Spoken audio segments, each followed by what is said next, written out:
Mi padre se puso de pie en la mesa y anunció: no tengo hija. Desde esta noche, solo tengo un hijo.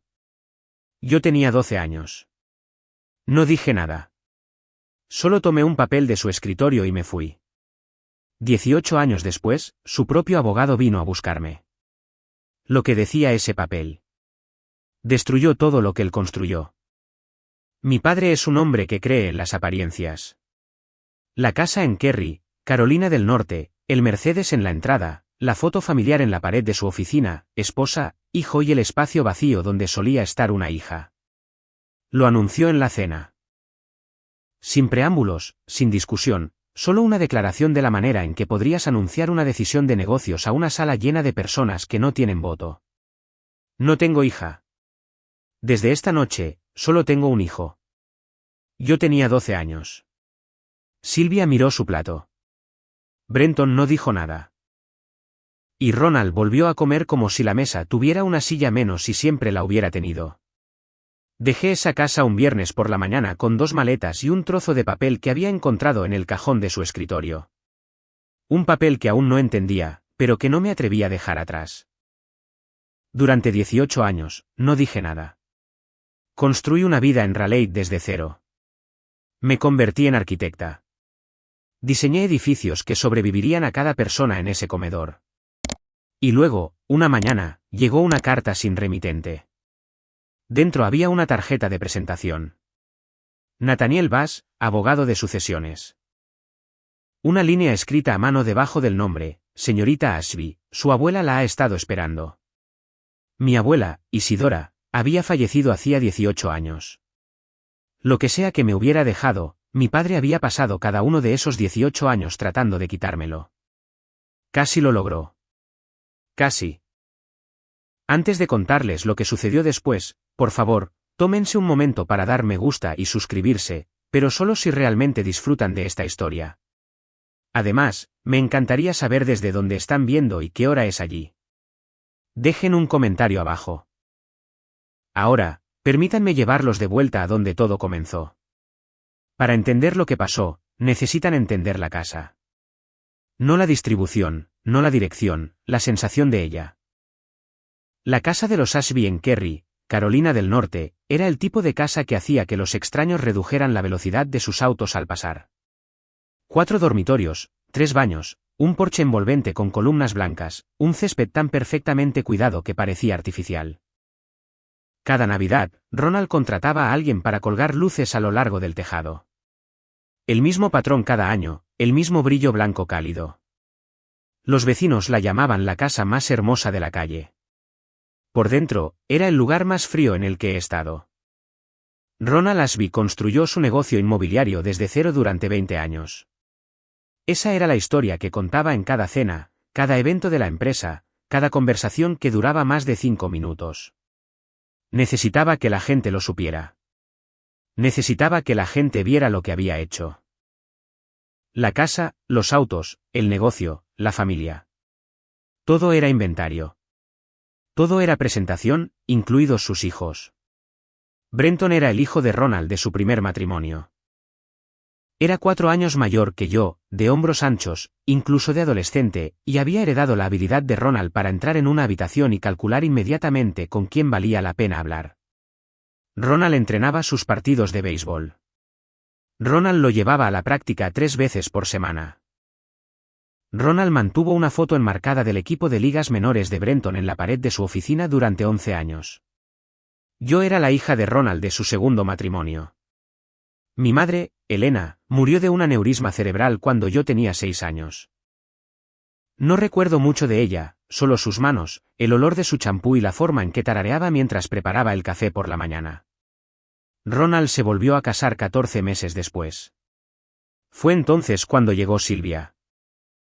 Quiero ser cuidadosa en cómo describo a Silvia Ashby porque la versión fácil, la versión simple, no captura lo que realmente era. Nunca me gritó, nunca me insultó, nunca hizo nada que hubiera parecido incorrecto para alguien que observara desde afuera. En los eventos escolares, se paraba a mi lado y sonreía. En las reuniones familiares, me tocaba el hombro y decía las cosas correctas.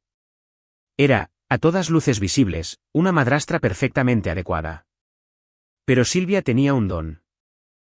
Podía tomar la oración más ordinaria y envolver algo dentro de ella, algo pequeño y afilado, y entregarlo con tanta suavidad que no sentías el corte hasta horas después.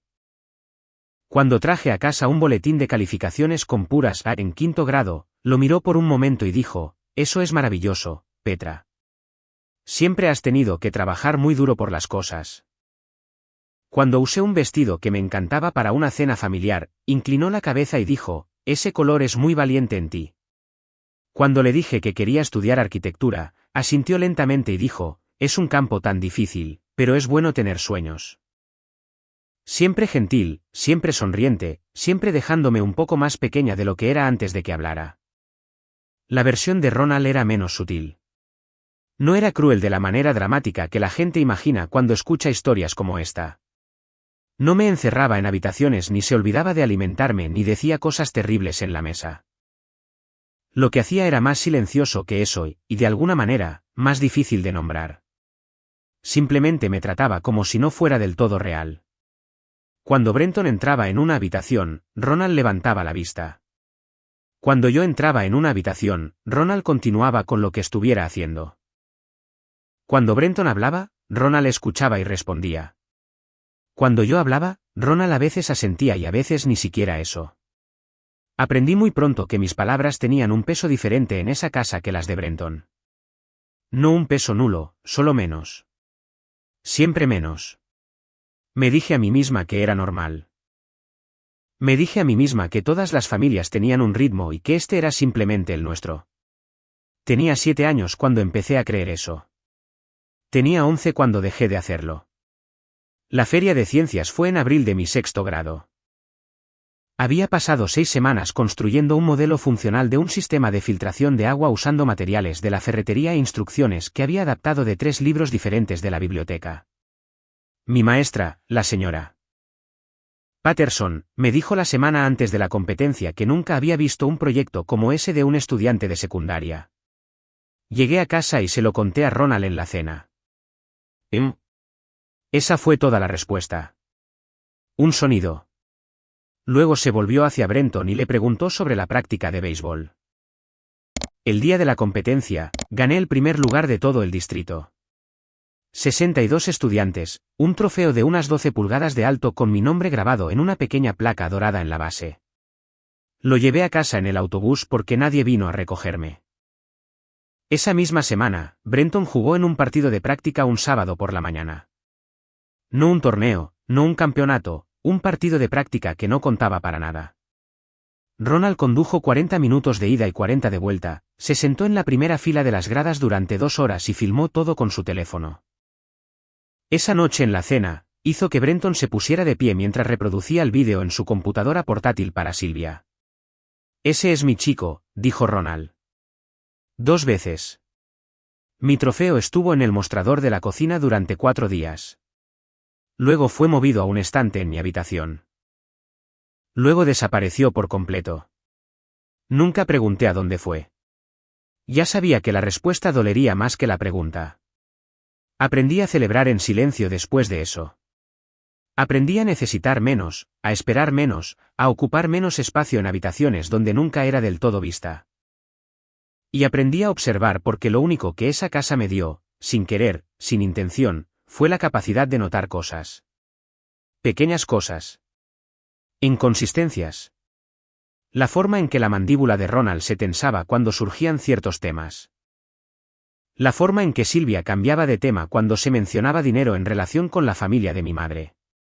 La forma en que la puerta de la oficina de Ronald siempre estaba cerrada con llave, excepto los días que se le olvidaba. Una tarde a principios de octubre, se le olvidó. No estaba buscando nada específico.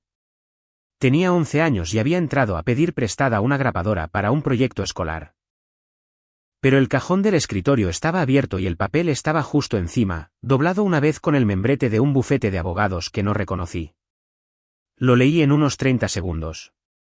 La mayor parte no tenía sentido para mí, pero 2 cosas se quedaron en mi mente como ganchos. El nombre Fideicomiso Isidora Callaway. El número $2.800.000.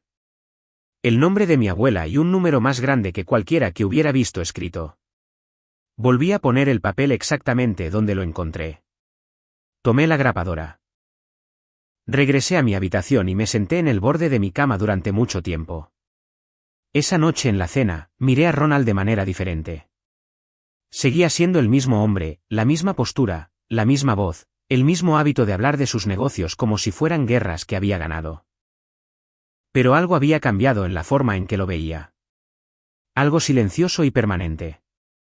Todavía no sabía qué significaba ese papel. Pero sabía una cosa. Él no quería que lo encontrara. No lo supe entonces, pero ese momento, esos 30 segundos en una oficina en casa en Kerry, Carolina del Norte, fue el principio del fin de todo lo que Ronald Ashby había pasado años construyendo.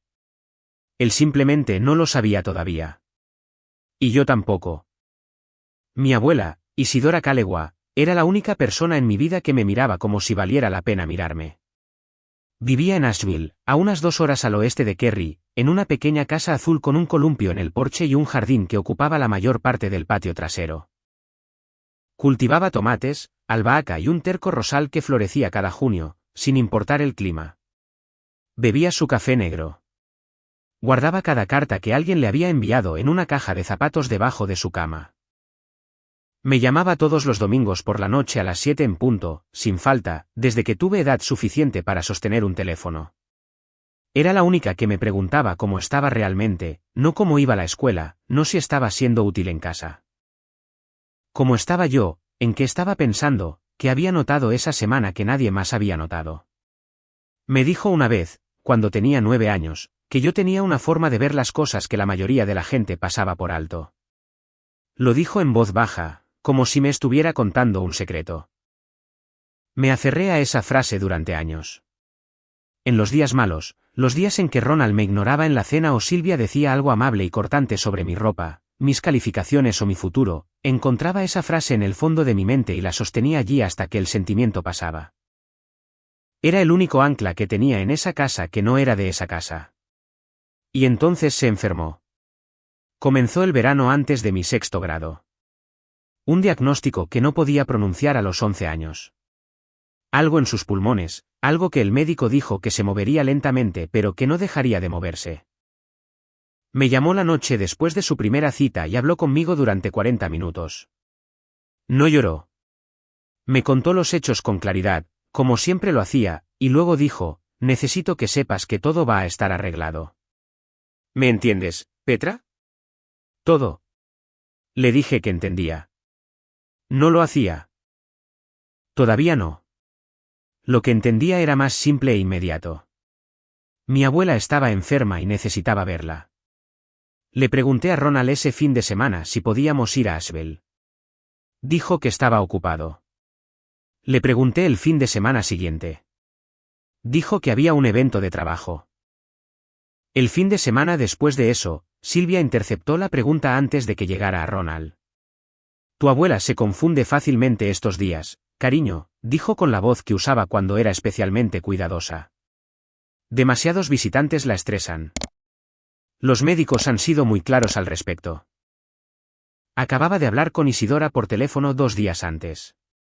Había estado lúcida y divertida y había recordado cada detalle de una conversación que habíamos tenido 3 semanas antes. No estaba confundida. No estaba estresada por los visitantes. Pero yo tenía 11 años en una casa donde mis palabras no tenían peso. Así que no dije nada. Las llamadas continuaron todos los domingos. Pero noté, alrededor de octubre de ese año, que las llamadas se estaban acortando. No porque Isidora tuviera menos que decir, sino porque sonaba cansada de una manera diferente a la de antes. Una pesadez debajo de las palabras, como alguien que lleva algo que no ha soltado en mucho tiempo. En noviembre, me llamó un miércoles, no un domingo. Miércoles a las 4 de la tarde, cuando sabía que estaría en casa de la escuela y sola en la casa. Necesito verte, dijo. Solo a ti. ¿Puedes preguntarle a tu padre si puedo pasar un día contigo antes de Navidad? Le pregunté a Ronald esa noche en la cena. No levantó la vista de su plato. No está lo suficientemente estable para una visita en este momento, dijo. ¿Su médico recomendó limitar el contacto? Me llamó hoy, dije. ¿Parecía? ¿Petra? Su voz era plana. ¿Final? Dije que no. Brenton tomó más pan. Sylvia rellenó el vaso de agua de Ronald. La conversación había terminado. Fui a mi habitación y llamé a Isidora de nuevo. No contestó. Dejé un mensaje. Me llamó el domingo siguiente, como siempre. Y cuando le conté lo que Ronald había dicho, hubo una larga pausa en la línea. Ya veo, dijo finalmente.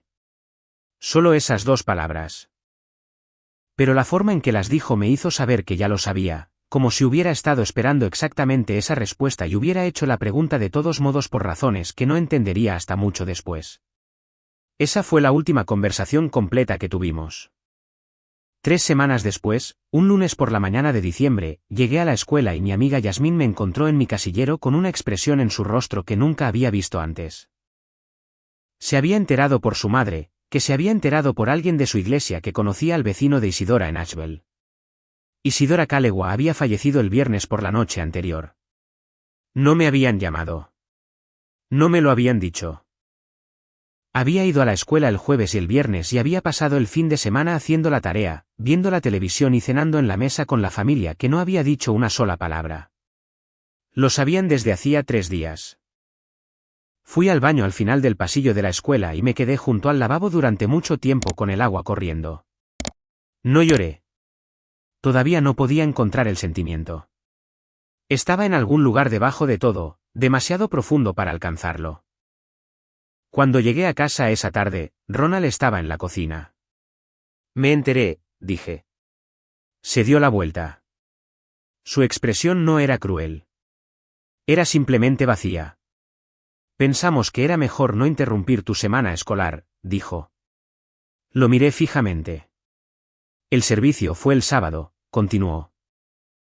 Una pequeña reunión familiar. Habría sido demasiado para ti. Era mi abuela. Era la madre de tu madre, dijo con una precisión que se sintió deliberada. Una corrección, una aclaración de distancia. Organizaremos algo para que te despidas adecuadamente cuando sea el momento adecuado. El momento nunca fue adecuado. Nunca se hizo ningún arreglo. Esa noche, Sylvia vino a mi habitación. Se sentó en el borde de la silla de mi escritorio, juntó las manos en su regazo y habló con la voz que reservaba para los momentos en que quería sonar como si me estuviera haciendo un favor. Tu abuela te quería, Petra, dijo. Quiero que te aferres a eso. Pero... Estaba muy confundida acerca del final. La enfermedad afectó su pensamiento de maneras que eran difíciles de ver. Cualquier cosa que te haya dicho, cualquier promesa que te haya hecho, era solo la enfermedad hablando. ¿Entiendes eso, verdad? Sostuvo mi mirada un momento más de lo necesario. Luego me dio una palmadita en la mano, se levantó y se fue. Me senté en el silencio de mi habitación durante mucho tiempo después de eso. Tenía 11 años. Acababa de perder a la única persona que realmente me había visto. No se me había permitido despedirme. No me habían dicho que se había ido hasta que una compañera de clase me dio la noticia en un casillero de la escuela un lunes por la mañana. Y la mujer que acababa de venir a consolarme había pasado 4 minutos asegurándose de que yo dudara de todo lo que mi abuela me había dicho. No entendí por qué entonces. Ahora sí. Sylvia no me estaba consolando esa noche. Estaba protegiendo algo. Y años después, cuando finalmente entendí que era ese algo, recordé ese momento en mi habitación. Sus manos juntas, su voz cuidadosa, sus ojos sosteniendo los míos. Solo un instante demasiado largo. Y comprendí que me había tenido miedo desde el día en que nací. Simplemente no me había dejado verlo. Todavía no. El mes después de la muerte de Isidora, la casa en Kerry cambió. No de una manera que pudiera señalar directamente. Las cenas eran las mismas. Las rutinas eran las mismas. Ronald salía temprano y volvía tarde. Sylvia manejaba la casa con la misma eficiencia silenciosa de siempre. Brenton iba y venía con la despreocupación de alguien que nunca se había preocupado por su lugar en una habitación. Pero el aire era diferente. Había una tensión debajo de todo que no había estado allí antes. Pequeñas cosas. Ronald revisando su teléfono más de lo habitual en la mesa. Silvia y Ronald hablando en voz baja detrás de la puerta cerrada de su oficina en las noches en que solían ver la televisión. Una cerradura que apareció en la puerta de esa oficina que estaba segura de que no había estado allí antes de diciembre. Lo noté. Siempre lo notaba. Pero tenía 11 años y acababa de perder a mi abuela y todavía llevaba eso conmigo como algo demasiado pesado para mis brazos. Así que archivé las observaciones y no dije nada. Pasó enero. Luego febrero. A principios de marzo, estaba sola en casa un jueves por la tarde. Silvia estaba en un almuerzo. Brenton estaba en la práctica. Ronald estaba en el trabajo. Necesitaba una grapadora para un proyecto escolar. La misma razón por la que había entrado en la oficina de Ronald meses antes. Esta vez la puerta estaba cerrada con llave. Pero recordé algo. La llave de repuesto. Isidora había visitado la casa una vez cuando yo tenía 8 años.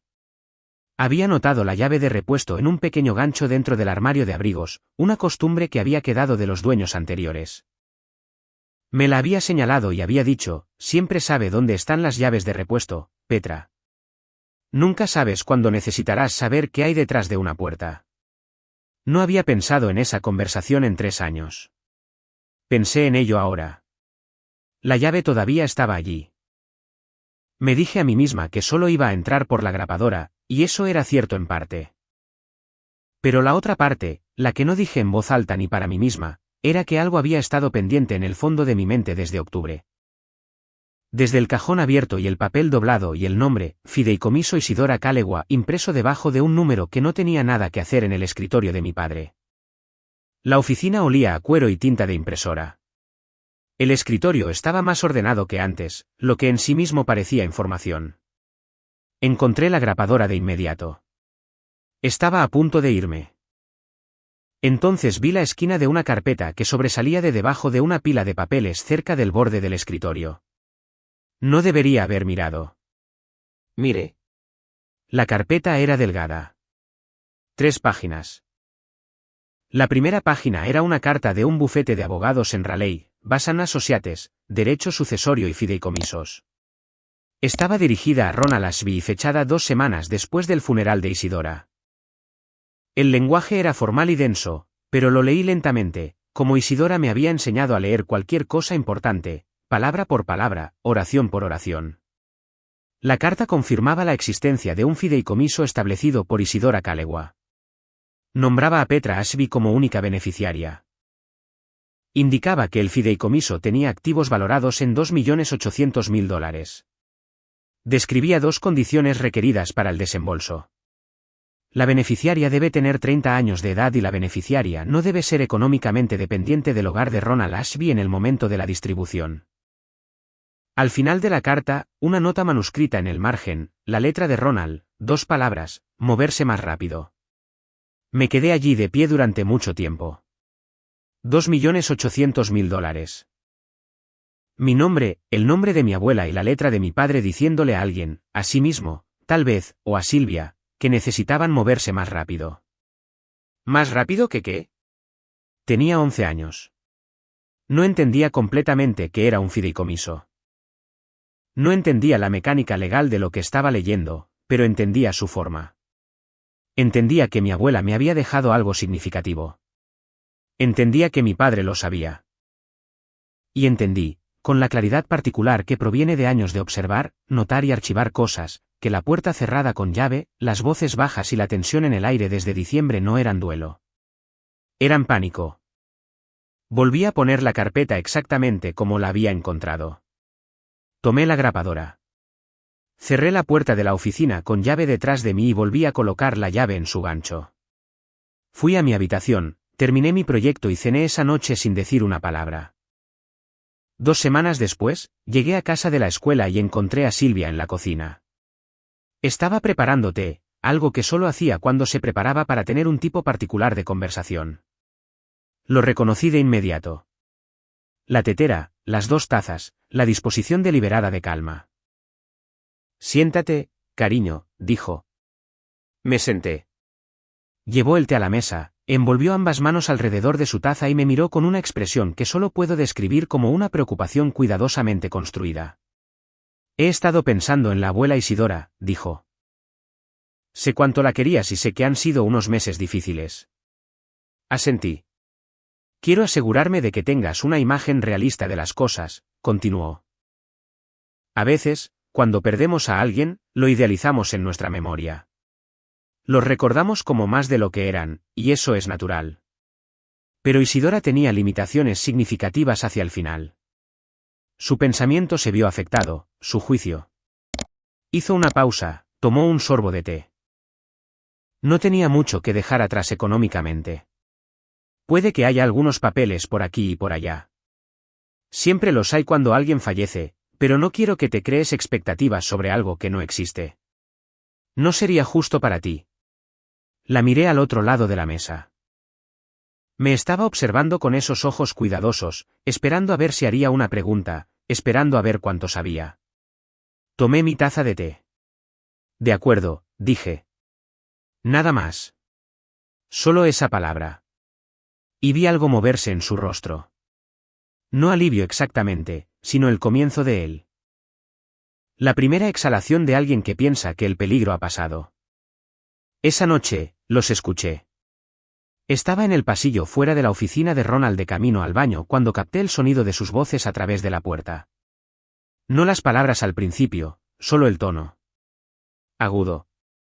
Urgente. Dejé de caminar. Encontró la carta. ¿Cuánto leyó? Suficiente. Me preguntó sobre el fideicomiso la semana pasada. ¿No me dijiste que preguntó sobre el patrimonio de Isidora? Preguntó en general. ¿Lo manejé? Necesitamos actuar en esto. Si vas, contacta antes de que nosotros. Lo sé. La voz de Silvia se volvió plana. Decisiva. Hablaré contigo esta noche. No aquí. Pasos hacia la puerta. Me moví. Estaba en mi habitación con la puerta cerrada antes de que se abriera la puerta de la oficina. Me senté en mi cama y miré la pared y le di vueltas a lo que acababa de escuchar en mi mente como una piedra que no estaba segura de querer levantar. Encontró la carta. Necesitamos actuar en esto. No estaban de luto. No estaban liquidando un patrimonio. Estaban tratando de llegar a algo antes de que alguien más lo hiciera, antes de que Nathaniel Bass lo hiciera, antes de que yo lo hiciera. Eso fue un miércoles. El jueves, Ronald llegó a casa del trabajo y fue directamente a su oficina. Silvia preparó la cena sin hablar. Brenton vio la televisión. El viernes por la noche, Ronald nos llamó a todos a la mesa del comedor. Sin ocasión especial, sin explicación. Se paró a la cabecera de la mesa con las manos a los lados y su rostro dispuesto en algo que no era exactamente una expresión, solo un conjunto de rasgos apuntando en una dirección particular. Miró a Silvia, luego a Brenton y finalmente a mí. Cuando habló, su voz era la misma que usaba en las reuniones de negocios. Plana, segura, ya decidida. No tengo hija, dijo. Desde esta noche, solo tengo un hijo. Petra, tienes hasta el viernes para llevarte tus cosas e irte. Brenton no se movió. Silvia miró la mesa y Ronald se dio la vuelta y caminó de regreso a su oficina como si el asunto estuviera zanjado, porque para él lo estaba. Me senté en esa mesa unos minutos más después de que se fuera. No porque estuviera esperando que alguien dijera algo. Ya sabía que nadie lo haría. Me senté allí porque necesitaba un momento para entender lo que acababa de pasar, para sentir su forma completa antes de levantarme y empezar a hacer lo que había que hacer. Luego fui a mi habitación.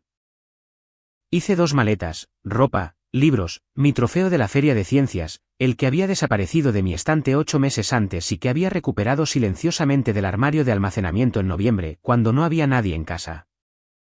Y antes de salir de la casa por última vez, volví a ese armario de abrigos. Desbloqueé la puerta de la oficina por última vez. Encontré la carpeta. Tomé la carta de Bass & Associates. La doblé una vez, de la misma manera que había estado doblada cuando la encontré por primera vez. La puse en el bolsillo delantero de mi chaqueta gris. Luego cerré la puerta con llave detrás de mí, volví a colocar la llave en su gancho y salí de la casa en Kerry, Carolina del Norte. Tenía 12 años y acababa de tomar lo único que mi padre nunca había tenido la intención de dejar a mi alcance. Mi tía Octavia vivía en un apartamento de 2 habitaciones en el tercer piso de un edificio en Marman Avenue en Asheville, Carolina del Norte. Era la hermana menor de mi madre, de 31 años, cuando aparecí en su puerta un viernes por la noche de octubre con 2 maletas y una chaqueta gris y ninguna explicación más allá de lo que pude articular en los primeros 30 segundos antes de empezar a llorar. Me hizo entrar sin hacer una sola pregunta. Me preparó sopa. Me dejó dormir en su cama mientras ella dormía en el sofá. Y a la mañana siguiente, con un café que en realidad no podía permitirse, escuchó todo.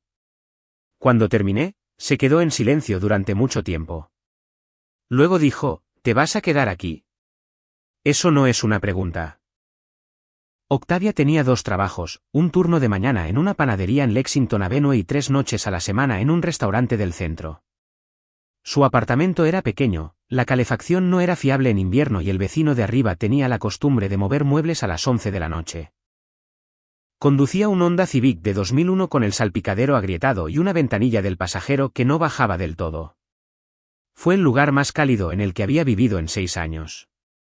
Nunca me pidió que estuviera agradecida. Nunca usó lo que hizo por mí como palanca o moneda de cambio. Simplemente hizo espacio en su apartamento, en su horario, en su vida, y nunca me hizo sentir como una carga por estar allí. De esa manera, me recordaba a Isidora.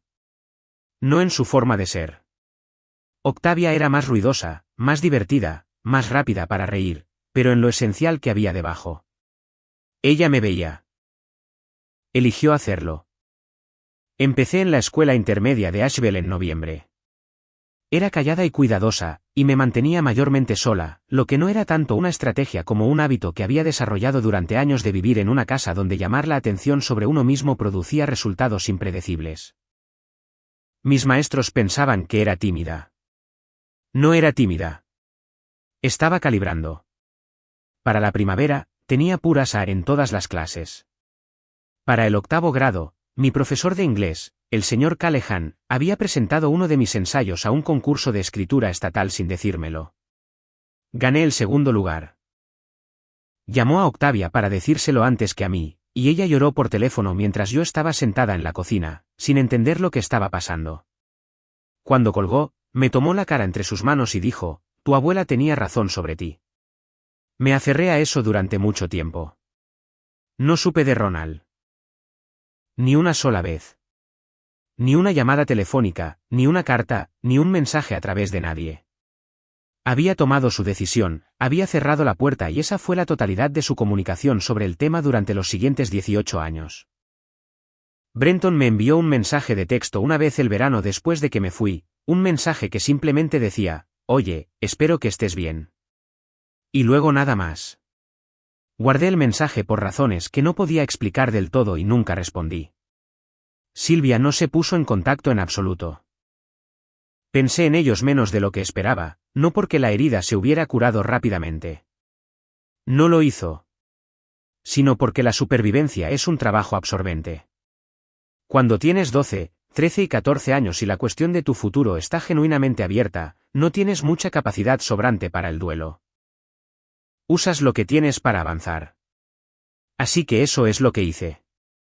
Guardé la carta de Bassan Associates en una bolsa Ziploc dentro del bolsillo delantero de mi chaqueta gris, que colgué en la parte posterior de la puerta de mi habitación y nunca usé. La sacaba de vez en cuando y la leía. El lenguaje se fue aclarando a medida que crecía. A los 15, entendía la mayor parte. A los 17, lo entendía todo. $2.800.000. Mi nombre, 2 condiciones. No contacté al bufete de abogados. No estaba segura de por qué exactamente. Algún instinto me decía que la paciencia era la postura correcta, que lo que sea que Isidora hubiera puesto en marcha tenía su propio cronograma, y que interferir antes de entender su forma completa sería un error. Así que esperé. Observé.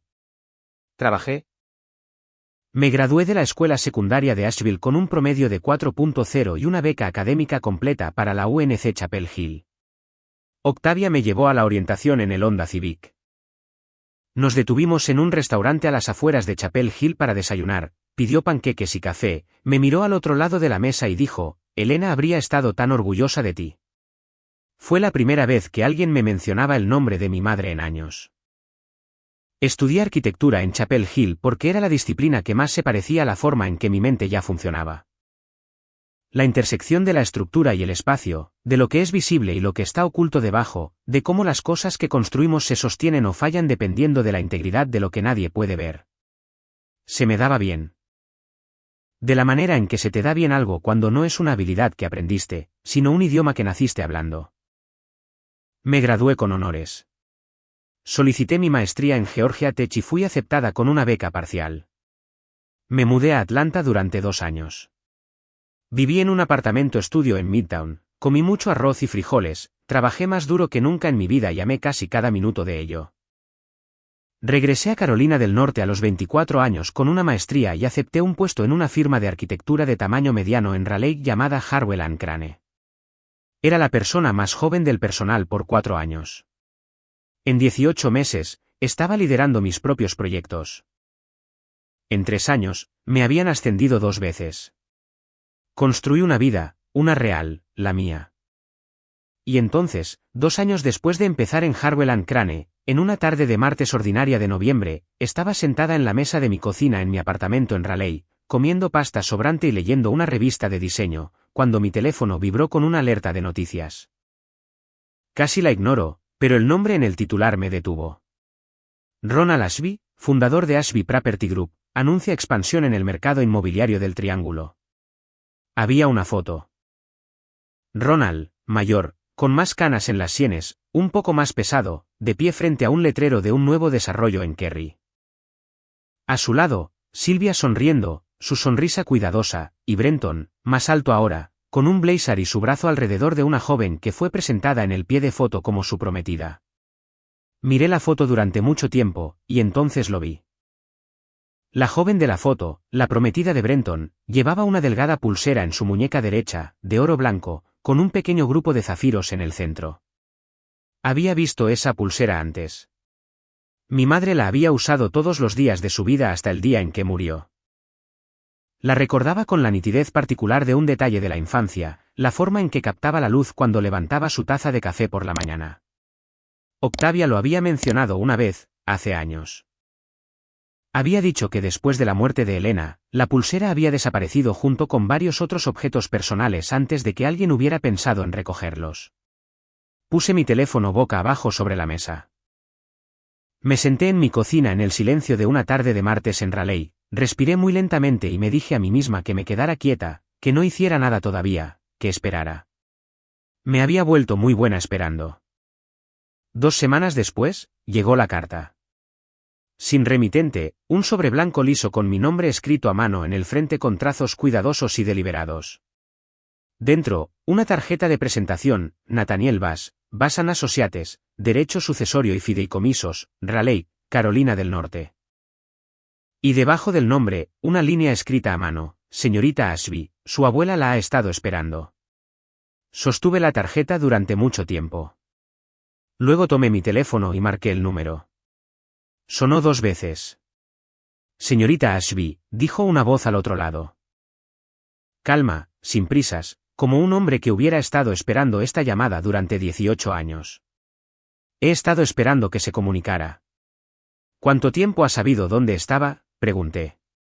Desde que se inscribió en la UNC Chapel Hill, dijo. Su abuela me pidió que la cuidara. Le di mi palabra. Miré por la ventana de mi apartamento el horizonte de Raleigh oscureciéndose en la noche. ¿Cuándo podemos reunirnos?, dije. La oficina de Bass & Associates estaba en el 4º piso de un edificio en Fayetteville Street, en el centro de Raleigh. No era una oficina ostentosa, sin obras de arte en las paredes, sin encimeras de mármol, solo buenos muebles, iluminación tenue y el tipo de orden que proviene de décadas de saber exactamente qué importa y que no una recepcionista me hizo pasar sin charlas triviales. La habitación olía a libros viejos y café. Fuera de la ventana, la ciudad se movía a su manera ordinaria de martes por la tarde, indiferente a todo lo que sucedía 4 pisos más arriba. Nathaniel Bass ya estaba de pie cuando entré. Era más alto de lo que había imaginado por su voz en el teléfono. 70 años, tal vez algunos más, cabello blanco, corto, un traje oscuro sin corbata, el tipo de rostro que se había asentado hace mucho tiempo en su expresión final. Firme, considerado, como un hombre que no se había sorprendido por nada en mucho tiempo y no esperaba empezar ahora. Me estrechó la mano y me señaló la silla frente a su escritorio. Gracias por venir, señorita Ashby. Usted dijo que mi abuela le pidió que me cuidara, dije. Aún no me había sentado. ¿Qué significa eso exactamente? Me miró por un momento. Luego, la versión más pequeña posible de una sonrisa cruzó su rostro. Significa exactamente lo que parece, dijo. Por favor, siéntese. Me senté. Me habló de Isidora. Ella había venido a su oficina en la primavera de 2007, 8 meses antes de morir, 6 meses antes de que su diagnóstico se convirtiera en una certeza. Le había sido referida por un colega en quien confiaba. Había entrado, se había sentado en la misma silla en la que yo estaba ahora sentada, y le había dicho, con un lenguaje preciso y sin prisas, exactamente lo que necesitaba. Necesitaba que se estableciera un fideicomiso para su nieta. Necesitaba que se estructurara de una manera específica, no simplemente una transferencia de activos, sino una condicional. Las condiciones eran particulares y deliberadas. Petra Ashby recibiría el valor total del fideicomiso en su 30º cumpleaños, siempre que no fuera económicamente dependiente del hogar de Ronald Ashby en el momento de la distribución. Ella explicó su razonamiento, dijo Nathaniel. Me dijo que Ronald intentaría disolver el fideicomiso en el momento en que se enterara de su existencia. También me dijo que creía que él intentaría sacarte de su casa para evitar que lo descubrieras y que, al hacerlo, cumpliría inadvertidamente la segunda condición. Lo miré fijamente. Ella esperaba que me echara, dije. Lo consideraba el resultado más probable, dijo con cuidado. No quería que sucediera, pero se preparó para ello. Me dijo, y la estoy citando directamente aquí, que Ronald era el tipo de hombre que preferiría destruir algo antes que permitir que otra persona lo tuviera, y que la mejor manera de protegerte era asegurarse de que, hiciera lo que hiciera, él no pudiera ganar. Me senté con eso por un momento. Mi abuela lo había sabido. Había visto a Ronald con claridad, más claramente que yo a los 11, más claramente de lo que me había permitido verlo durante años. Sabía que él intentaría tomar lo que era mío. Sabía que podría descartarme en el proceso. Y en lugar de tratar de evitarlo, había construido algo que usaba su propia naturaleza en su contra. Lo había convertido en el instrumento de su propia derrota. Ella era increíble, dije. Mi voz salió más baja de lo que pretendía. Era extraordinaria, dijo Nathaniel. Simplemente, sin adornos, como un hecho. Abrió la carpeta sobre su escritorio. El fideicomiso, a fecha de mi 30º cumpleaños, tenía $2.800.000 en capital más 18 años de intereses acumulados y rendimientos de inversión. El desembolso total sería de $4.100.000. Escuché el número. Lo procesé y luego lo dejé a un lado porque había algo más que necesitaba entender primero. Usted mencionó por teléfono que había más, dije. Nathaniel me miró por encima de la carpeta.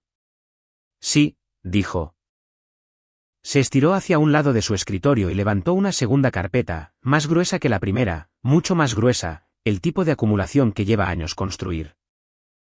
La colocó sobre el escritorio entre nosotros con el cuidado particular de alguien que maneja algo que tiene un peso más allá de sus dimensiones físicas. Poco después del funeral de Isidora, dijo, fui contactado por el abogado personal de Ronald Ashby. Me informaron que Ronald tenía la intención de impugnar el fideicomiso alegando que Isidora tenía una capacidad mental disminuida en el momento de su establecimiento. ¿La tenía? No. Había tomado todas las precauciones. 2 evaluaciones psicológicas independientes, ambas realizadas dentro de los 30 días posteriores a la firma del fideicomiso. Ambas concluyeron que era plenamente competente. La impugnación no llegó a ninguna parte. Hizo una pausa. Ese fue el primer intento. Abrió la carpeta gruesa. El segundo intento llegó 14 meses después. Ronald contrató a una firma diferente, una con prácticas menos escrupulosas. Alguien dentro de esa firma contactó a un notario en Raleigh con una proposición. La proposición implicaba producir un documento con fecha anterior. Un codicilo supuestamente firmado por Isidora que habría redirigido los activos del fideicomiso a Ronald como beneficiario principal. Una falsificación, dije. Una falsificación, confirmó. El notario se negó e informó del contacto al Colegio de Abogados del Estado. El nombre de Ronald no estaba directamente en la comunicación. Usó un intermediario. Hecho con cuidado, pero el intermediario guardó registros. Deslizó 3 páginas sobre el escritorio hacia mí. Las miré. Cadenas de correos electrónicos, nombres que no reconocí, y en la parte superior de una cadena, una dirección de correo electrónico personal. Reconocí una que había visto en la esquina de una carta en un escritorio en Kerry, Carolina del Norte, hace mucho tiempo. Hubo un tercer intento, continuó Nathaniel. Hace 7 años, más sofisticado que los 2 anteriores.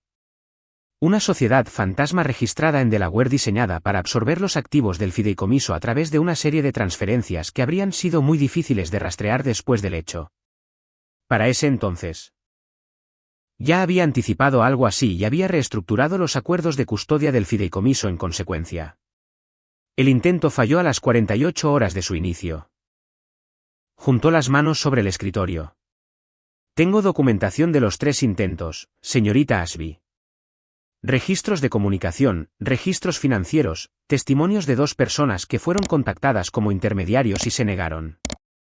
18 años de evidencia reunida cuidadosamente y mantenida a salvo.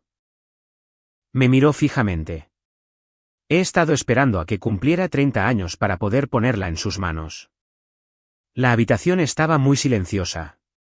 Afuera, una sirena se movió por la ciudad y se desvaneció.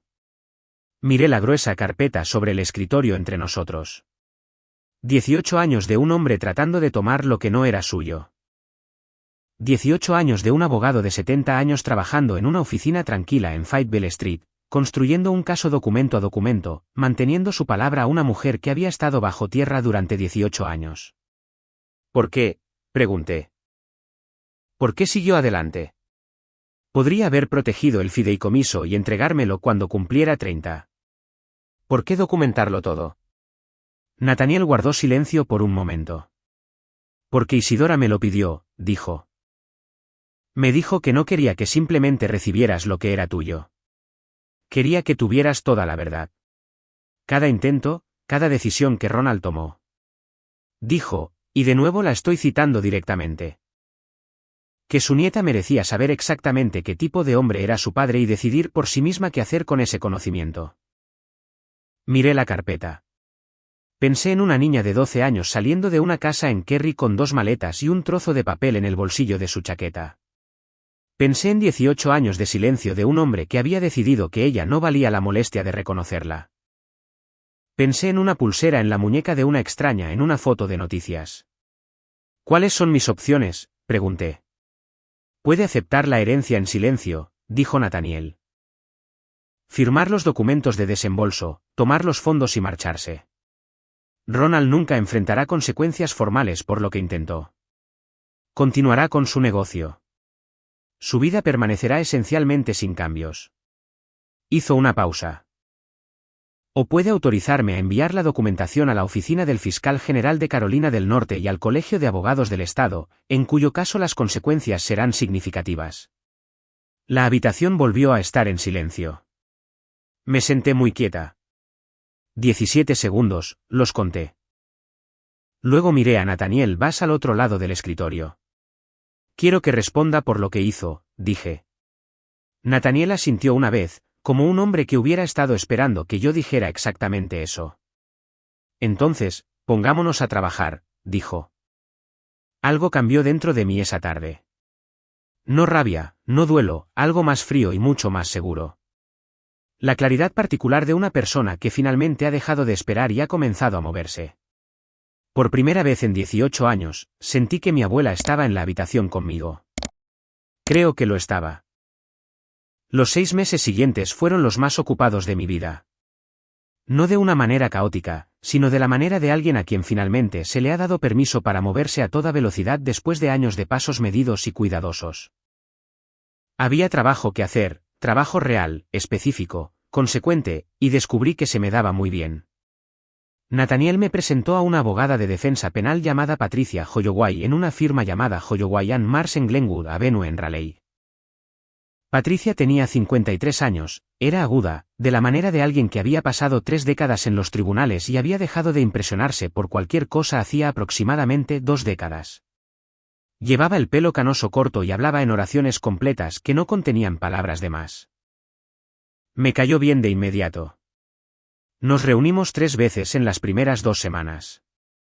Patricia revisó la documentación de Nathaniel con la minuciosidad sistemática de alguien que desactiva algo delicado. Hizo preguntas precisas. Señaló 2 áreas donde la cadena de pruebas necesitaba ser fortalecida y nos dijo exactamente qué se requeriría para abordarlas. Esbozó la trayectoria probable de una queja formal a la oficina del fiscal general de Carolina del Norte y lo que el equipo legal de Ronald probablemente haría en respuesta. Negará la participación directa, dijo en nuestra segunda reunión. Señalará a los intermediarios. Sus abogados argumentarán que no tenía conocimiento de las acciones específicas tomadas en su nombre. ¿Puede lograr que eso cuele?, pregunté. Me miró por encima de sus gafas de lectura.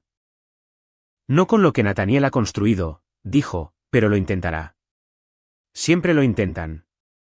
No se equivocaba. Los abogados de Ronald eran caros y experimentados, y se movieron rápidamente una vez que se presentó la queja. Pero Nathaniel había pasado 18 años anticipando exactamente esto. Cada documento fue autenticado. Cada cadena de comunicación estaba intacta. Los 2 intermediarios, que habían rechazado las propuestas de Ronald, habían aceptado, después de conversaciones por separado con Patricia, proporcionar declaraciones formales. El caso no era sólido el día que lo presentamos. Era hermético al día siguiente. Mientras todo esto sucedía, también estaba dirigiendo el proyecto más exigente de mi carrera. El Centro de Artes Comunitario de Raleigh había estado en desarrollo durante 3 años antes de aterrizar en mi escritorio en Harwell and Crane. Era un encargo significativo, una instalación de uso mixto de 40.000 pies cuadrados en el distrito de los almacenes, diseñada para albergar espacios de galería, salas de espectáculos, estudios para artistas en activo y una plaza pública al aire libre. El presupuesto era de $1 millón. El cronograma era agresivo. El comité de clientes tenía opiniones firmes y una tendencia a cambiarlas. Me habían asignado como arquitecta principal 8 meses antes de que comenzaran los procedimientos legales. Ahora estaba manejando ambos simultáneamente, reuniones matutinas con Patricia y Nathaniel, tardes en la mesa de dibujo, visitas al sitio 2 veces por semana, presentaciones a clientes cada 2 viernes. Dormía 6 horas por noche en una buena semana. Bebía más café de lo médicamente aconsejable. No me importaba. Hay un tipo particular de enfoque que surge cuando todo en tu vida apunta en la misma dirección al mismo tiempo. Cuando el trabajo que estás haciendo durante el día y el trabajo que estás haciendo por debajo de todo son ambas expresiones de la misma cosa fundamental. La negativa a ser menos de lo que eres. Había pasado 18 años construyendo hacia este punto sin saber que eso era lo que estaba haciendo. Ahora lo sabía, y el saber lo hizo todo más nítido. En febrero, 3 meses después de mi primera reunión con Nathaniel, mi teléfono sonó a las 8 de la noche. ¿Brenton? Miré el nombre en la pantalla durante un largo momento. Luego contesté. Oye. Su voz era cuidadosa. Ensayada, tal vez. He oído que has estado hablando con un abogado. ¿Quién te lo dijo? Una pausa. Papá lo mencionó. Entonces deberías hablar con tu papá, dije. ¿Petra? Brenton, mantuve mi voz nivelada. No fría, solo firme. Si llamas para pedirme que me detenga, nos voy a ahorrar tiempo a los 2. No voy a detenerme. Si llamas por otra razón, te escucho.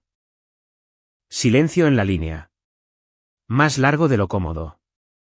Yo solo. Quiero que sepas que yo no. Se detuvo. Empezó de nuevo. ¿Lo que pasó cuando tenías 12 años? No sabía lo que iba a pasar. Tenía 16 y no dije nada y debería haberlo hecho. ¿Y yo? Deberías haberlo hecho, dije suave pero claramente. Tienes razón. Otro silencio. Lo siento, Suits, dijo en voz baja, como si las palabras le hubieran quitado algo. Pensé en eso por un momento, en lo que le costó decirlo y en lo que me costaría a mí recibirlo y en cuál era la respuesta honesta. Lo sé, dije. No estoy lista para más que eso en este momento. Terminé la llamada. Me senté en mi apartamento unos minutos después, sin mirar nada en particular. Luego volví a mi mesa de dibujo. 3 semanas después, Silvia envió un correo electrónico. El asunto decía, asuntos familiares. El cuerpo del correo electrónico tenía 4 párrafos. El primer párrafo expresaba la esperanza de que estuviera bien. El segundo sugería que lo que parecía ser una disputa legal era, de hecho, el resultado de un malentendido que podría resolverse en privado sin la participación de los tribunales. El tercer párrafo usaba la frase el daño que esto le hará a nuestra familia 4 veces. El cuarto párrafo cerraba con una expresión de amor que aterrizó con el peso de una actuación. No había reconocimiento de nada específico que hubiera sucedido. Ninguna mención del fideicomiso. Ninguna mención de los intentos de falsificación. Ninguna mención de una niña de 12 años a la que se le dio hasta el viernes para recoger sus cosas. Solo daño a nuestra familia. Lo leí 2 veces, luego lo archivé sin responder. Nathaniel me llamó a la mañana siguiente. Los abogados de Ronald se han puesto en contacto, dijo.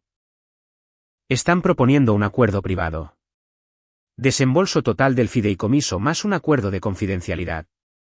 ¿Qué tipo de acuerdo de confidencialidad? Del tipo que te impediría discutir la naturaleza de la disputa del fideicomiso o cualquier evento relacionado. A cambio, aceptarían no impugnar el desembolso. No pueden impugnar el desembolso, dije. Se han cumplido las condiciones. No tienen base legal para impugnar nada. Correcto, dijo Nathaniel. Esperó. Diles que no, dije. En abril, 5 meses después de nuestra primera reunión, el Raleigh Business Journal publicó un artículo sobre el proyecto del Centro de Artes Comunitario. El periodista había pasado una tarde en el sitio de construcción conmigo y había escrito una pieza sobre la filosofía de diseño del edificio, la forma en que la estructura usaba la luz natural, la decisión de preservar 2 de los muros originales del almacén como elementos interiores. La plaza pública diseñada para permanecer abierta y accesible sin importar lo que sucediera dentro. Había una fotografía mía de pie al borde del sitio de construcción con un casco, la estructura de acero del edificio elevándose detrás de mí. El pie de foto decía, Petra Ashby, 30, arquitecta principal, Harwell and Crane. Vi el artículo la mañana en que se publicó. Lo leí una vez, sentada en la mesa de mi cocina con mi café, y sentí algo que al principio me costó nombrar. No orgullo exactamente, algo más silencioso que eso. La sensación de que una cosa es lo que se supone que debe ser. Esa noche a las 7:30, mi teléfono vibró. Un texto de Brenton. 7 palabras. Papá vio el artículo. Por favor, no hagas esto. Miré el mensaje. Pensé en un comedor en Kerry, Carolina del Norte. Un hombre dejando su tenedor. Un chico de 16 años que no dijo nada. Una mujer que miraba su plato. Pensé en un trozo de papel doblado dentro de una chaqueta gris. Pensé en Nathaniel Bass en un piso tranquilo sobre Fayetteville Street, añadiendo un documento más a una carpeta que había estado creciendo durante 18 años. Puse mi teléfono boca abajo sobre la mesa. Terminé mi café, luego volví al trabajo. La queja formal se presentó un lunes por la mañana a principios de mayo. Patricia presentó la documentación en la oficina del fiscal general de Carolina del Norte a las 9 de la mañana y en el colegio de abogados a las 9:15. Para el mediodía, Nathaniel había enviado copias a 2 periodistas en los que confiaba, uno en el Raleigh News and Observer y otro en una publicación de asuntos legales con sede en Charlotte. No les pidió que publicaran nada. Simplemente se aseguró de que tuvieran el material. Lo que hicieran con él era su decisión. A las 3 de la tarde, ambos habían tomado sus decisiones. El News and Observer publicó la historia en línea a las 3:47. El titular era medido y fáctico, como suele ser el buen periodismo cuando los hechos ya son suficientemente dramáticos por sí solos. Promotor de Raleigh Ronald Ashby nombrado en una queja estatal de fraude presentada ante el fiscal general del estado. Estaba en una reunión con un cliente cuando Nathaniel me envió el enlace por mensaje de texto. Me disculpé, salí al pasillo y leí el artículo de pie junto a una fuente de agua en el segundo piso de las oficinas de Harwell and Crane. El artículo era exhaustivo. Describía la existencia del fideicomiso Isidora Calegua, las condiciones del fideicomiso y los 3 intentos documentados de Ronald Ashby o partes que actuaban en su nombre para interferir con su administración. Citaba la declaración formal de Patricia. Citaba a un portavoz de la oficina del fiscal general confirmando que se había recibido una queja y que estaba bajo revisión. Señalaba que el abogado de Ronald Ashby se había negado a comentar. Al final del artículo, una línea que leí 2 veces, el fideicomiso fue establecido para la hija de Ronald Ashby, Petra Ashby, a quien él declaró públicamente que ya no tenía en 2007. Me guardé el teléfono en el bolsillo y me quedé allí un momento junto a la fuente de agua. Luego volví a la reunión. Las llamadas comenzaron esa tarde. Silvia llamó a mi teléfono celular 6 veces entre las 4 y las 6 de la tarde. No dejó un mensaje de voz en las primeras 5 llamadas. En la sexta, dejó un mensaje de 3 minutos y 40 segundos. Sé la duración porque podía verla en mi pantalla. No lo escuché durante 4 días. Cuando finalmente lo hice, fue lo que esperaba. Una actuación cuidadosamente modulada de agravio e incredulidad sin reconocimiento de nada específico y varias referencias a cómo esto estaba afectando a la familia. Lo borré. Brenton apareció en las oficinas de Harwell and Crane a la mañana siguiente a las 8:45. Lo sé porque mi colega James me envió un mensaje de texto desde la recepción para informarme que un hombre que decía ser mi hermano estaba preguntando por mí. Le respondí por texto, por favor, dile que no estoy disponible. James respondió. Dice que esperará. Le envié un texto, puede esperar todo lo que quiera. Brenton estuvo en el vestíbulo durante 23 minutos. Lo sé porque James me enviaba actualizaciones periódicas con la diversión silenciosa de alguien que había evaluado correctamente la situación. A las 9:08, Brenton se fue. No volvió. La respuesta de Ronald no llegó por teléfono o correo electrónico, sino por correo. Una carta manuscrita entregada en mi edificio de apartamentos 3 días después de que se publicara el artículo. El administrador del edificio la dejó en mi buzón. La encontré un jueves por la noche cuando llegué a casa de una visita al sitio. El sobre era de color crema. Mi nombre estaba escrito en el frente con la letra de Ronald, la misma letra que había visto en un margen hace 18 años. 2 palabras, entonces, moverse más rápido. Ahora mi nombre completo, Petra Ashby, escrito con la misma precisión, la misma deliberación. La abrí en la mesa de mi cocina. La carta era un párrafo. Sin saludo, sin firma al final, solo la inicial R con la misma mano cuidadosa. Lo que estás haciendo destruirá cosas que no se pueden reconstruir. Hice lo que creí necesario para proteger activos que fueron asignados incorrectamente.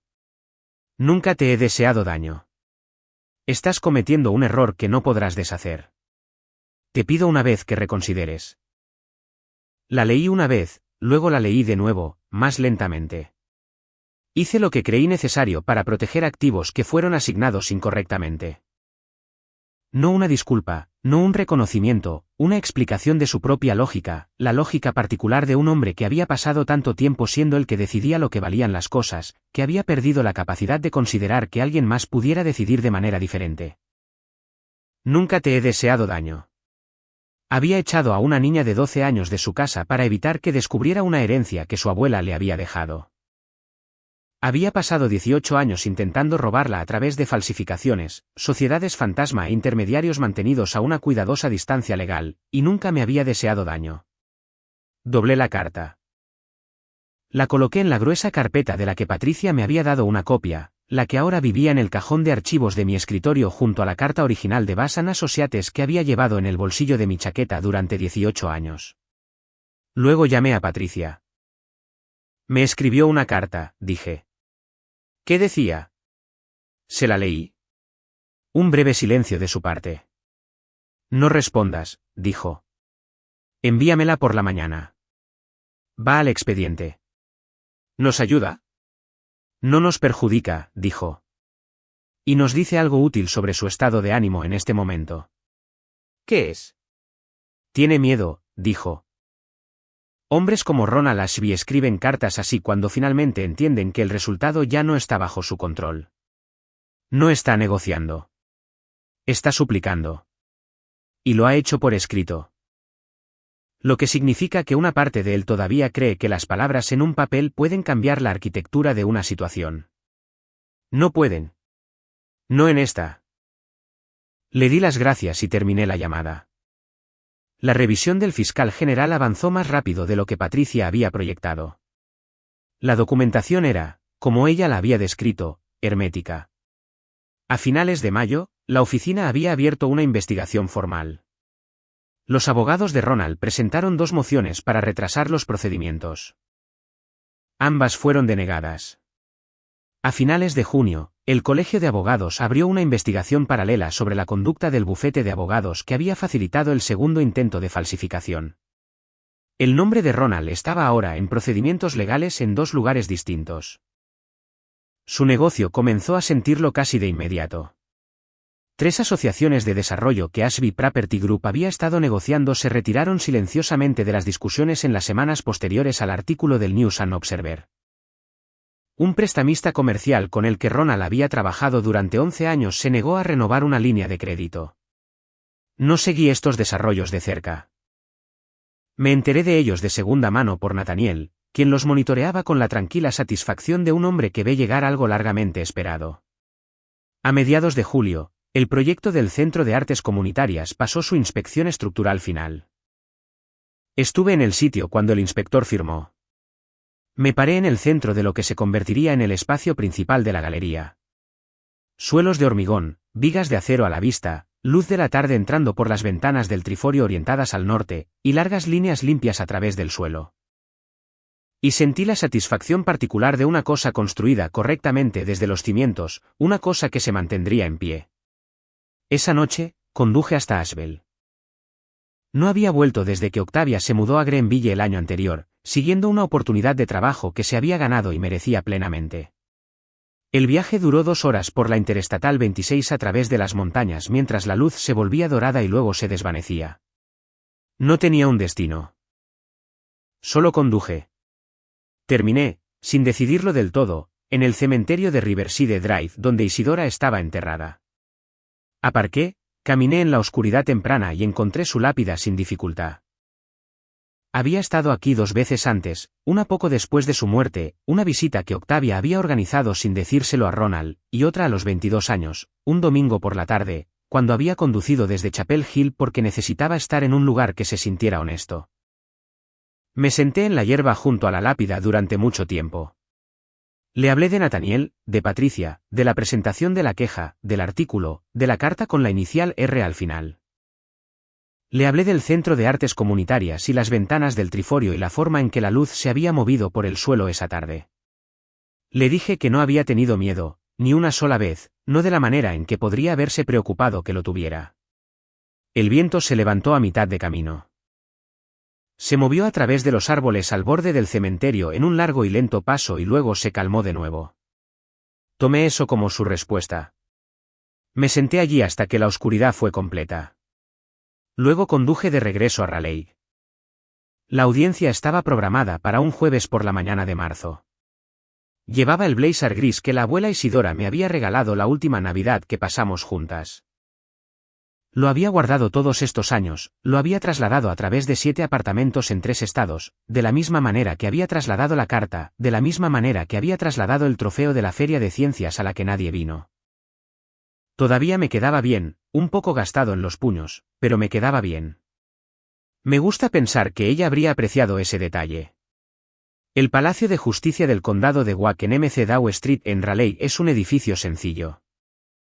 Sin columnas, sin grandes escaleras, solo vidrio y hormigón y una fila de seguridad que se mueve lentamente los jueves por la mañana cuando la lista de casos está llena. Llegué a las 8:15 con Nathaniel a mi lado y Patricia, 2 pasos por delante, su maletín en una mano y su café en la otra, moviéndose ya al ritmo de alguien que había decidido el resultado del día antes de que comenzara. Tomamos el ascensor hasta el 3er piso. La sala de audiencias era más pequeña de lo que había imaginado.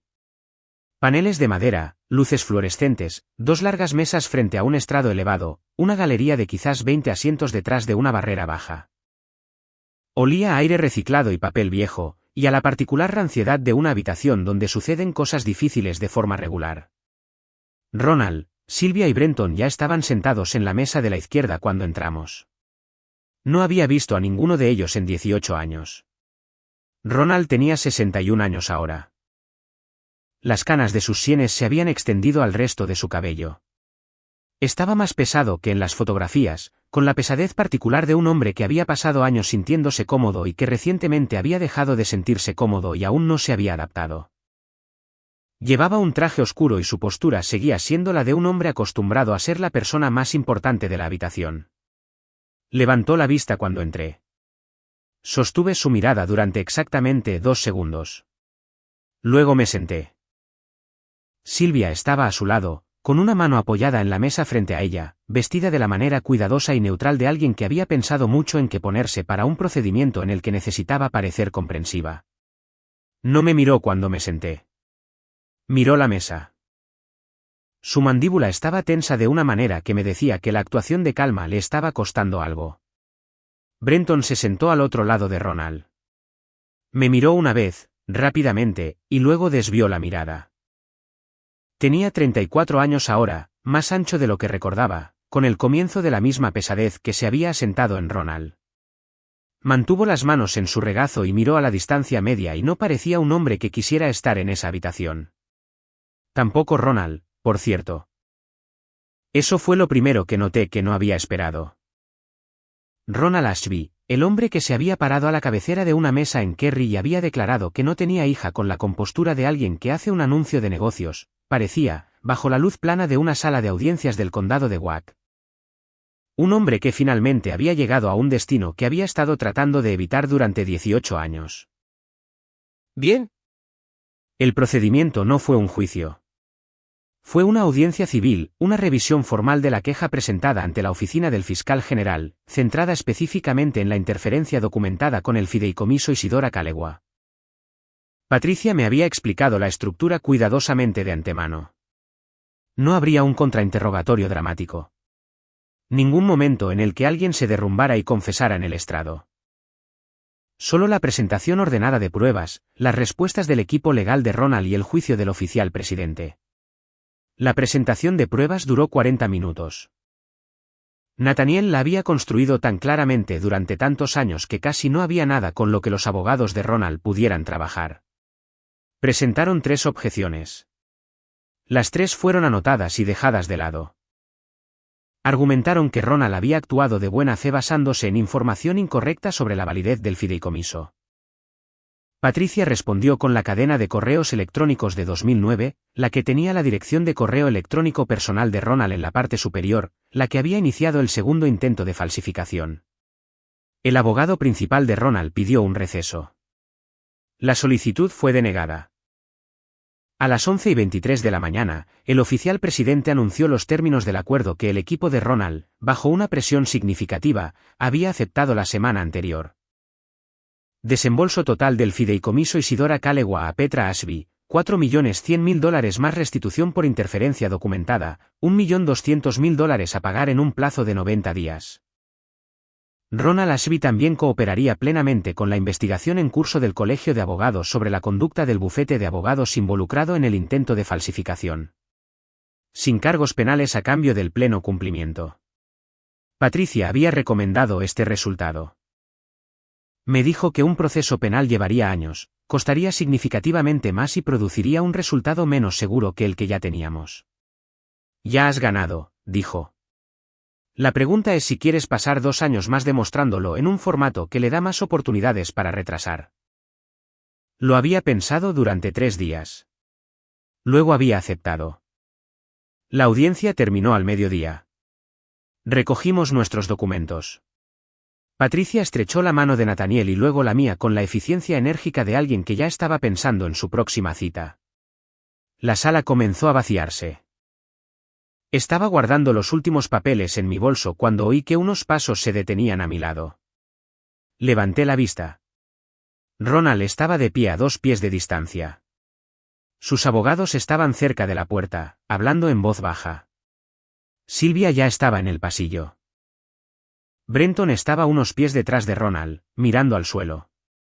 Ronald me miró durante un largo momento.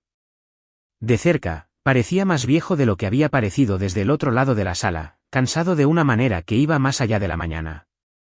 Había algo en su rostro que nunca había visto antes. No arrepentimiento exactamente, no remordimiento, sino el agotamiento particular de un hombre que había estado cargando algo pesado durante mucho tiempo y que acababa de ser liberado de ello en contra de su voluntad. No pensé que lo tuvieras dentro de ti, dijo. Su voz era baja, no hostil, casi inquisitiva. Lo miré.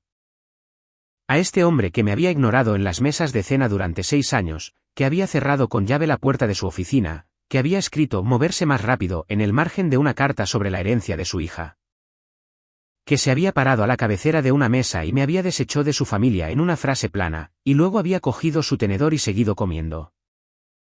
Lo sé, dije. Ese fue tu primer error. Cogí mi bolso. Detrás de Ronald, Brenton levantó la vista del suelo. Sus ojos se encontraron con los míos por un instante.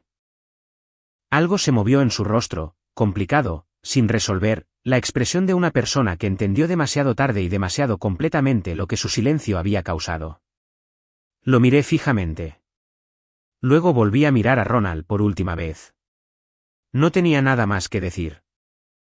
Pude ver que, lo que sea que hubiera esperado de este momento, confrontación, lágrimas, recriminación, alguna versión de la escena que lo hubiera convertido en la figura central, no lo iba a conseguir.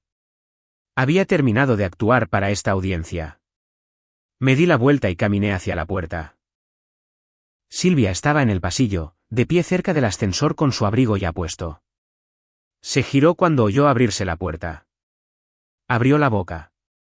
Levanté una mano sin mirarla directamente. No necesito el alegato final, Silvia, dije. Seguí caminando. Nathaniel se puso a mi lado cuando pasé junto a él cerca de los ascensores. Bajamos en silencio. El vestíbulo estaba luminoso después de la sala de audiencias, lleno de la luz ordinaria de la mañana y los sonidos de un edificio ocupado en sus asuntos habituales. Afuera, en MC Dow Street, el aire de marzo era frío y limpio. Me quedé en la acera un momento y lo respiré. Esa noche, conduje hasta Asheville. Me senté junto a la tumba de la abuela Isidora durante mucho tiempo. Le conté todo, la sala de audiencias, los 40 minutos de pruebas, el rostro de Ronald cuando me miró a través de 2 pies de aire del juzgado. Le hablé del blazer gris y de cómo había aguantado. El viento se levantó a mitad de camino. El mismo paso largo y lento a través de los árboles al borde del cementerio. Luego silencio.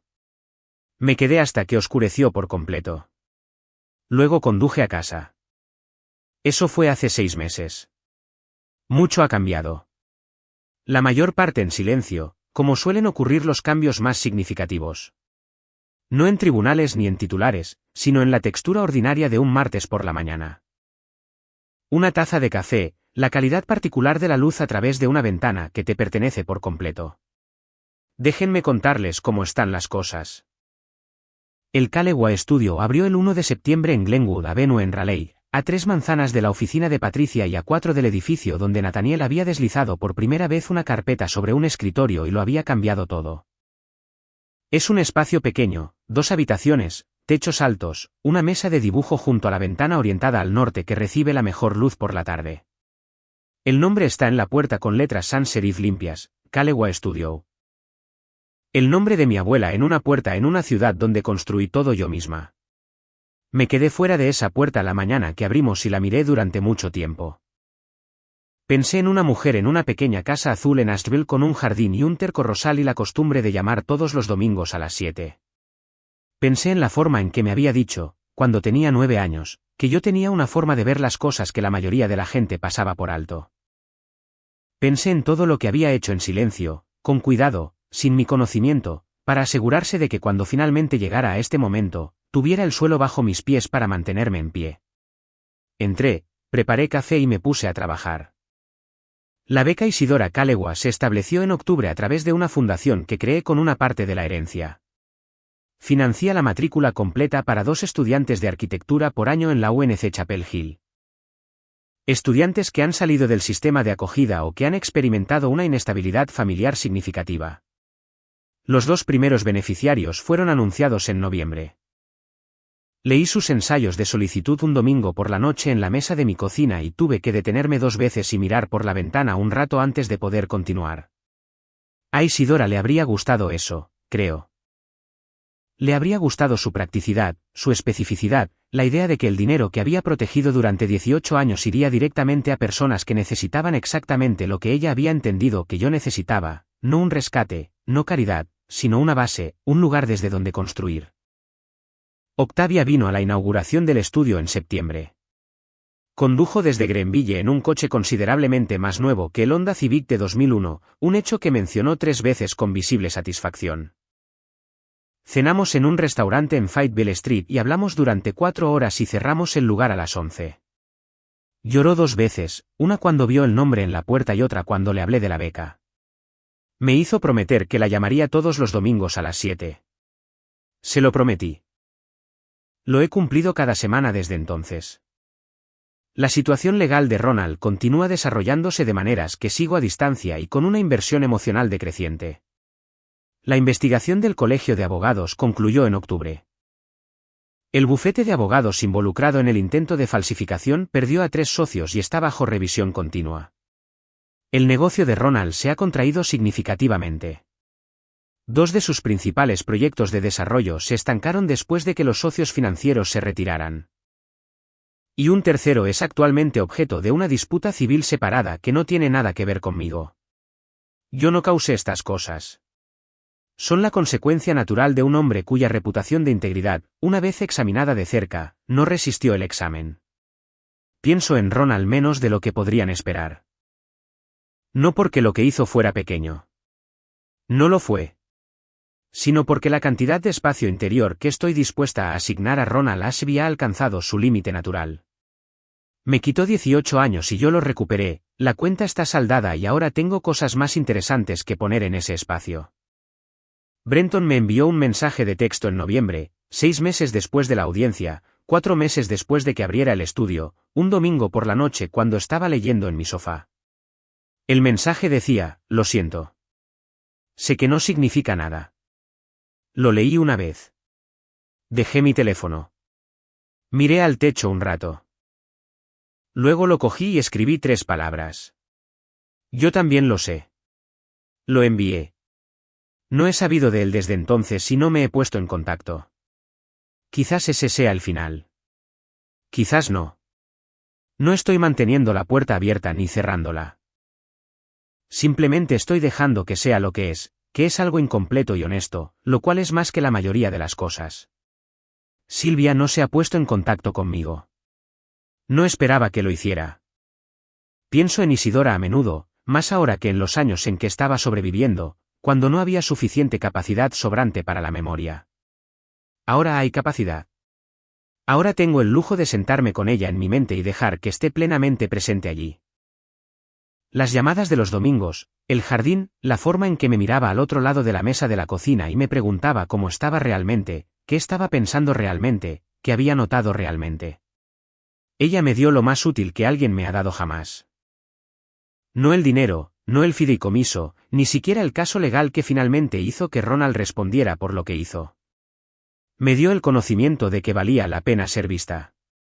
Ella me vio cuando nadie más lo hizo. Mantuvo ese conocimiento con cuidado y lo protegió.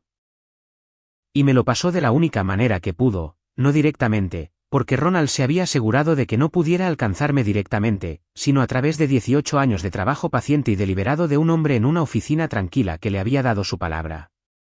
Pienso en eso a veces. En su duración, su paciencia, la fe requerida para construir algo durante 18 años sin saber exactamente cómo aterrizaría, confiando solo en que la persona para la que fue construido estaría a la altura cuando llegara el momento. Tenía razón al confiar en eso. Tengo 30 años. Dirijo mi propio estudio. Tengo un trabajo que amo y una fundación que construí yo misma y una beca a nombre de mi abuela y una llamada telefónica de domingo por la noche que mantendré por el resto de mi vida. Mi nombre es Petra Ashby, y por primera vez, ese nombre, esa ciudad, esa oficina con el nombre de mi abuela en la puerta, todo me pertenece por completo. Algunas personas no te borran por fortaleza. Te borran por miedo, porque ya saben lo que vales, y tienen razón en tenerle miedo. Muchas gracias por quedarse conmigo hasta el final. Si esta historia resonó con ustedes, por favor, denle al botón de me gusta y suscríbanse. Me encantaría saber de ustedes. ¿Alguna vez han tenido que establecer un límite con la familia? ¿Cómo cambió su vida? Dejen sus pensamientos en los comentarios. Y si quieren más historias como esta, echen un vistazo al vídeo en la descripción. Hasta la próxima, cuídense. Se lo merecen.